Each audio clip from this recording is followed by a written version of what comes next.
Hinihinalang tulak ng iligal na droga, patay matapos umanong manlaban sa mga pulis sa Davao City. Yan at iba pang mainit na balitang probinsya, hatid ni Susan Enriquez.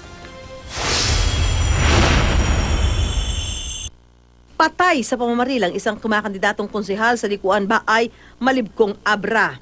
Base sa investigasyon, pauwi na ang biktimang si Crispin Maguelyang mula sa dinaluhang kasal ng pagbabarili ng mga miyembro umano ng New People's Army sa Barangay Bayabas. Nagtamo ng 6 na tama ng bala ng baril si Maguelyang na naging sanhi ng kanyang agarang pagkamatay. May iniwan pa umanong sulat ang mga suspect sa tabi ng bangkay ng biktima. Nakasaad sa sulat na galit daw sila dahil sangkot ang biktima sa ilang iligal na gawain, bagay na itinanggi ng mga kaanak ni Maguelyang.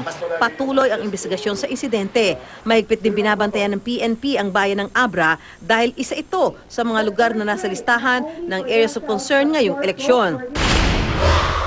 Dead on the spot ang isang hinihinalang tulak ng iligal na droga sa Davao City matapos makipagbarilan umano sa mga pulis. Nanlaban daw ang suspect na kinilalang si Ricky Silaya nang makorna ng mga otoridad sa isang buy-bust operation.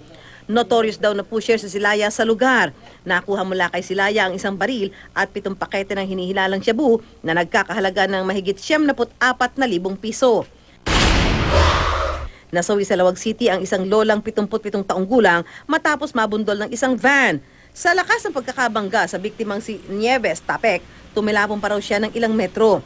Dead on arrival si Tapek nang isugod sa ospital. Sumuko naman sa pulisya ang driver ng van at nangakong makikipag-areglo sa mga kaanak ng biktima.